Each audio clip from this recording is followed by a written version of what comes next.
वो एक आम सी लड़की थी। नाम रिमशा। सादगी उसकी पहचान थी और ख्वाब उसकी जान।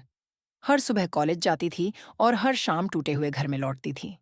घर में एक माँ थी जो स्कूल टीचर थी और एक बाप, रशीद, जाहिल, गुस्सैल और हर रोज शराब पीकर बीवी पर हाथ उठाने वाला। घर में मोहब्बत नहीं, सिर्फ मार का सन्नाटा था। लेकिन कॉलेज में रिमशा की जिंदगी थोड़ी रंगीन थी, क्योंकि वहां था अली, जमींदार खानदान का लड़का, जिसकी आंखों में दौलत थी लेकिन दिल में मोहब्बत। रिमशा से पहली बार जब मिला तो बोला, तेरे हर आंसू का हिसाब दूंगा, तुझे एक ऐसा घर दूंगा जहां सिर्फ सुकून होगा। रिमशा ने यकीन कर लिया। उसकी सूखी सी जिंदगी में पहली बार फूल खिले थे। लेकिन मोहब्बत जितनी हसीन होती है, अंजाम उतना ही खौफनाक।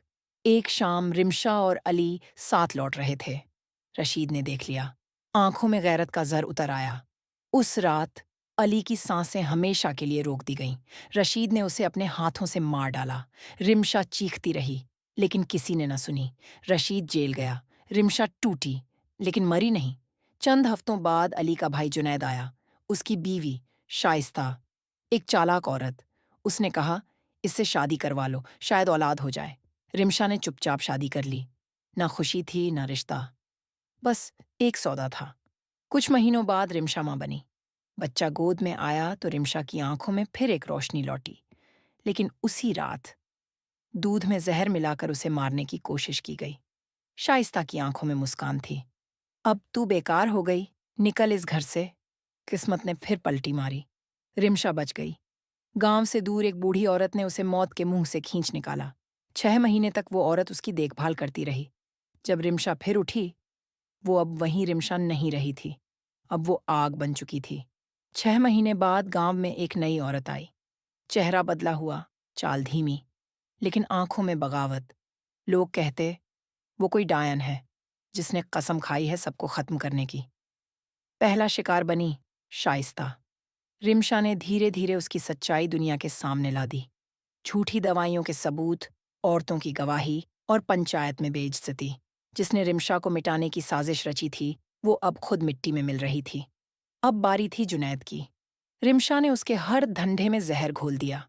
नकली सौदे, जाली कागज और अंदर से खोखला कर दिया। जुनैद रात रात भर नींद में चौंकता। दिन में गांव के हर कोने में उसी औरत की झलक दिखती। एक शाम मंदिर के बाहर उसने उसी चूड़ी को देखा, जो कभी रिमशा की कलाई पर थी। वो दौड़ा, मगर वो औरत हवा हो गई। अब जुनैद को यकीन हो गया, रिमशा मरकर भी मरी नहीं।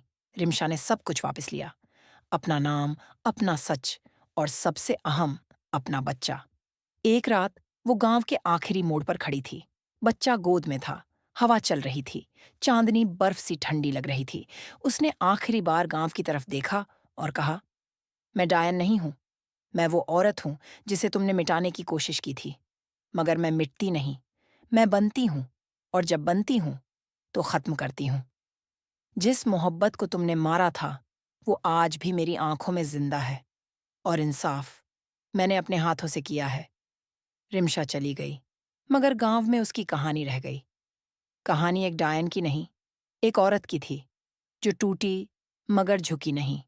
और ऐसी औरतें जब लौटती हैं तो सिर्फ बदला नहीं लेती, इतिहास बना जाती हैं।